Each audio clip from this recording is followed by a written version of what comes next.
The custom of Japanese bowing. In Japan, bowing is very important. It's like shaking hands in America. It's a courtesy as well as a way to show respect. In a karate dojo, the kanji rei is used to mean bow. The tradition of bowing has been a customary greeting in Japan for many centuries. The kanji for bowing is pronounced oyo, or spelled in English and pronounced oyo. Bowing is not only a greeting, but it is also a sign of respect and courtesy. The deeper the degree of the bow, the more respect is shown. To show great respect for elders, the bow is performed deeper and generally for a bit longer. Here's former Republican President Richard Nixon bowing to Communist Chairman Mao Tse-Tung. You can see that Mao doesn't bow in return. Only Republican President Nixon assumes the submissive position. Only Nixon is in the pronounced state of respect to the communist dictator. And here's President Nixon again, bowing in deep respect for Emperor Hirohito of Japan, after Japan's attack on America in Pearl Harbor. You can see our Republican president was thrilled to meet him and to bow in respect. A respectful bow is taken as a great sign of good personal skills and awareness, as well as a great degree of intelligence, where a shallow bow shows rudeness, ignorance, and a lack of awareness and respect, especially when addressing an elder. If one person is taller and the other is shorter, the taller one generally bows deeper.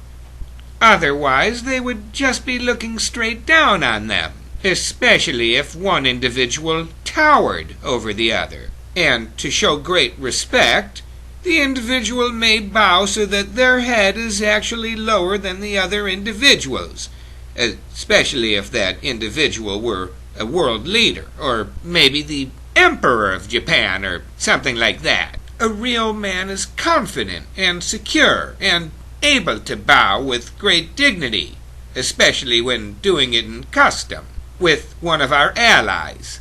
Tonight's worst persons in the world, the bronze, to Steve Doocy of Cluster Fox and Friends, symbol today of the far-right short-term memory loss and xenophobic panic about the president bowing in respectful greeting to the Emperor of Japan. 233 years of precedent dating back to the very founding of this republic. American leaders do not bow to leaders of other countries. But the president there, he is bowing. He bowed to King Abdullah earlier in the year as well. The administration said, look, it's just protocol. It's one of these things they do. And then Porky Pig says, I think it was inappropriate. No, not Porky Pig, Karl Rove, sorry. Doocy then says it again, you know this is a long-standing precedent going back to the founding of the republic. American presidents don't bow to anybody. You're wrong. Here's Richard Nixon bowing to Hirohito in 1971. Hirohito, the emperor who attacked the U.S. at Pearl Harbor, and they were on U.S. soil at the time, and he bowed to him.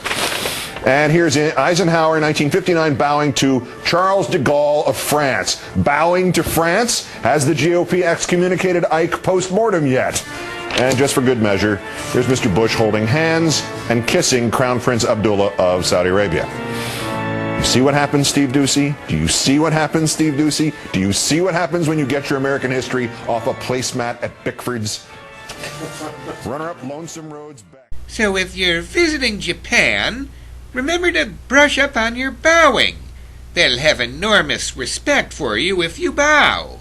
The deeper you bow, the more respect you are showing. It's never rude to be polite.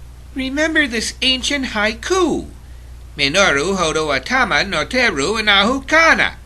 It says, young rice stalks stand upright. The mature grains bow low. Implying that one grows to understand the meaning of humility. And remember, when you're enormously proud, dignified, confident, and self-assured, as well as very tall, you're comfortable bowing deeply to a much smaller man who is your friend, who is much older, who you're deferring to and showing respect, as one does in civilized societies.